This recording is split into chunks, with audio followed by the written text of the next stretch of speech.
안녕하세요 여러분. 오늘의 흥미로운 기사 내용은 에릭 슈미트, AI와 엔비디아에 대한 발언 및 논란, 그리고 연준의 소프트 랜딩 전략, 경제 위기 없이 인플레이션을 잡을 수 있을까? 에 관한 것입니다. 우선 좋아요 버튼을 누르고 채널 구독 및 알림 설정도 잊지 마세요. 여러분의 관심과 지지가 저희에게 큰 힘이 됩니다. 첫 소식은 최근 뜨거운 이슈로 떠오른 전 구글 CEO 에릭 슈미트의 발언과 그에 따른 논란에 대해 이야기해보겠습니다. 월스트리트 저널에 실린 그의 의견을 바탕으로 AI, 엔비디아, 그리고 재택근무와 관련된 흥미로운 내용을 전해드리겠습니다. 이번 영상에서 여러분은 AI 산업의 미래와 기술이 우리 사회에 미칠 영향에 대해 깊이 있게 생각해볼 기회를 갖게 될 것입니다. 에릭 슈미트는 구글의 전 CEO로서 현재는 AI와 관련된 여러 스타트업에 적극적으로 투자하며 업계에서 활발히 활동하고 있습니다. 최근 그는 스탠포드 대학에서 강연을 하면서 구글이 AI 경쟁에서 스타트업에 밀리고 있다고 언급했습니다. 이 발언이 논란을 일으켰는데요. 그 이유는 그가 재택근무와 일과 삶의 균형을 구글의 경쟁력 약화 원인으로 꼽았기 때문입니다.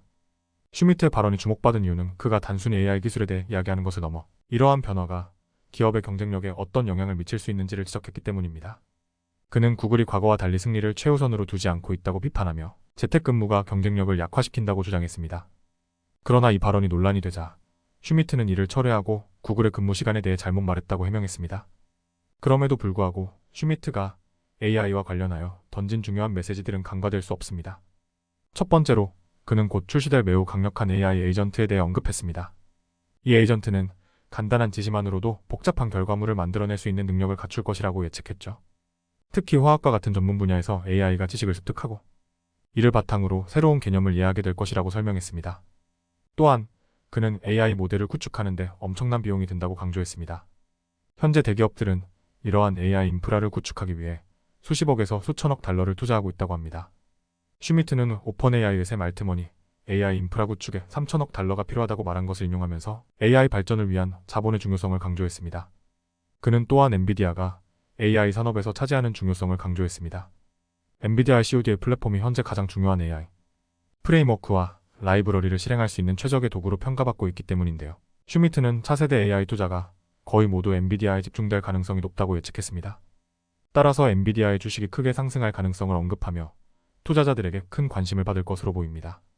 마지막으로 슈미트는 소셜미디어가 사회에 미치는 부정적인 영향에 대해 깊이 있는 분석을 내놓았습니다. 그는 기업들이 수익을 극대화하기 위해 사용자 참여를 유도하는 알고리즘을 사용하고 이로 인해 분노와 같은 강한 감정을 유발하는 콘텐츠가 더 많이 노출된다고 지적했습니다. 이는 결국 사회적인 갈등을 증폭시키는 문제로 이어질 수 있다고 경고했죠. 슈미트는 이러한 문제를 해결하는 것이 중요하다고 강조했습니다. 오늘의 영상에서는 에릭 슈미트의 발언과 그에 따른 논란을 살펴보았습니다. AI의 발전과 함께 우리 사회가 어떤 변화를 맞이하게 될지, 그리고 이러한 변화 속에서 우리가 고려해야 할 점들은 무엇인지에 대해 깊이 생각해 볼 수 있는 시간이었길 바랍니다.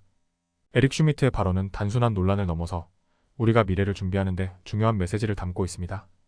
두 번째 소식은 최근 경제계에서 뜨거운 화제가 되고 있는 소프트 랜딩에 대해 이야기해 보겠습니다. 연방준비제도 이사회가 인플레이션을 잡으면서도 경제적 고통을 최소화하려는 전략이 과연 성공할 수 있을지, 그리고 이 전략이 우리 경제에 어떤 영향을 미칠지에 대해 논의해 보도록 하겠습니다. 이 영상은 월스트리트 저널의 기사를 바탕으로 작성되었습니다. 먼저 소프트 랜딩이란 무엇인지부터 짚어보겠습니다. 소프트 랜딩은 경제 전반에 큰 충격을 주지 않으면서 인플레이션을 안정화시키는 것을 말합니다. 이는 경제가 침체에 빠지지 않고 실업률이 급등하지 않으면서도 인플레이션을 연준의 목표인 2%로 낮추는 것을 목표로 합니다. 최근 연준 의장 제롬 파월은 연준이 금리 인하 시점을 논의할 때가 되었다고 밝혔습니다. 이는 시장에서 큰 주목을 받으며 기대감을 높였는데요. 이는 연준이 소프트 랜딩을 실현할 수 있다는 신호로 해석되고 있습니다. 그러나 소프트 랜딩은 쉽게 이룰 수 있는 목표가 아닙니다. 특히 최근 몇 년간 팬데믹과 그 여파로 인한 경제적 불확실성 속에서 전통적인 경제 모델이 제대로 작동하지 않았기 때문에 현재 상황에서 소프트 랜딩을 달성하는 것은 더욱 어려운 과제로 보입니다. 연준은 2022년부터 2023년까지 연방기금 금리를 거의 0%에서 약 5%포인트로 급격히 인상했습니다. 이는 현대 경제사에서 보기 드문 사례입니다. 이러한 급격한 금리 인상은 경제를 진정시키는 데 도움이 되었지만 동시에 경제적 충격을 피하면서 인플레이션을 통제하는 데는 큰 도전이 될 수 있습니다. 최근 잭슨 홀에서 열린 연준의 금융정책 심포지엄에서 경제학자들은 인플레이션과 실업 사이의 관계에 대해 다시 한번 논의했습니다. 전통적으로 인플레이션과 실업은 필립스 곡선에 따라 역관계가 있습니다. 즉, 실업률이 낮아지면 인플레이션이 상승하고 실업률이 높아지면 인플레이션이 낮아지는 경향이 있습니다. 하지만 최근 팬데믹 이후의 경제 상황은 이 전통적인 모델을 벗어나고 있습니다. 팬데믹 이후 미국 경제는 극심한 노동시장의 긴축을 경험했으며 이로 인해 임금이 상승하고 서비스 인플레이션이 급등했습니다.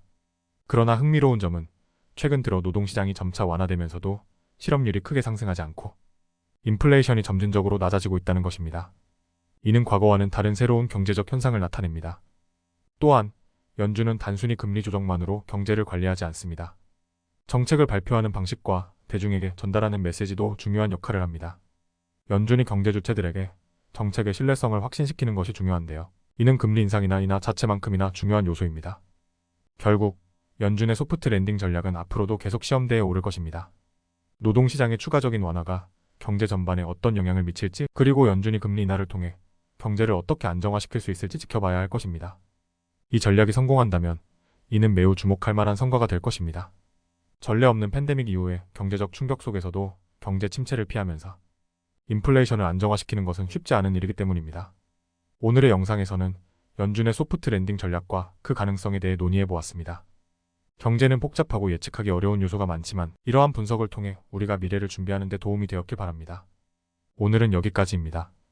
다음 영상에서 더 유익하고 흥미로운 내용으로 찾아뵙겠습니다. 이 영상은 투자 의견이 아닙니다. 매우 감사합니다.